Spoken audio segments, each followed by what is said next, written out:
बहुत पुरानी बात है। एक जंगल में एक गुरुकुल था जिसमें बहुत सारे बच्चे आते थे।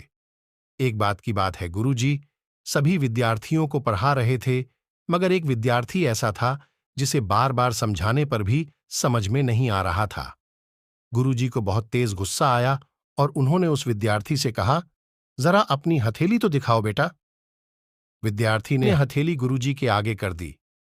हथेली देखकर गुरुजी बोले, बेटा तुम घर चले जाओ, आश्रम में रहकर अपना समय व्यर्थ मत करो, तुम्हारे भाग्य में विद्या नहीं है। शिष्य ने पूछा, क्यों गुरुजी? गुरुजी ने कहा, तुम्हारे हाथ में विद्या की रेखा नहीं, यह तुम्हारे हाथ में नहीं है, इसलिए तुम समय नष्ट ना करो और घर चले जाओ और वहां अपना कोई और काम देखो। यह सुनने के बाद उस विद्यार्थी ने अपने जेब से एक चाकू निकाला, जिसका प्रयोग वह रोज सुबह अपनी दातुन काटने के लिए करता था। उस चाकू से उसने अपनी हाथ में एक गहरी लकीर बना दी।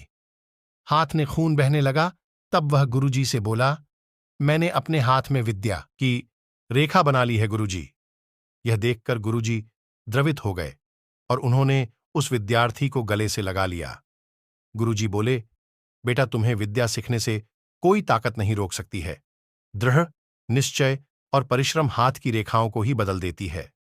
दोस्तों, वह विद्यार्थी आगे चलकर महर्षि पाणिनि के नाम से प्रसिद्ध हुए, जिसने विश्व प्रसिद्ध व्याकरण अष्टाध्यायी की रचना की है। इतनी सदियां बीत जाने के बाद भी आज 2700 वर्षों बाद विश्व की किसी भी भाषा में ऐसा उत्कृष्ट और पूर्ण व्याख्या का ग्रंथ अब तक नहीं बना। तो दोस्तों, इस कहानी की शिक्षा ये है कि लोग चाहे जो भी बोले, हम हर एक को गलत साबित करते हुए अपनी लागन और कठिन परिश्रम के दम पर जो चाहे वो सब कुछ हासिल कर सकते हैं।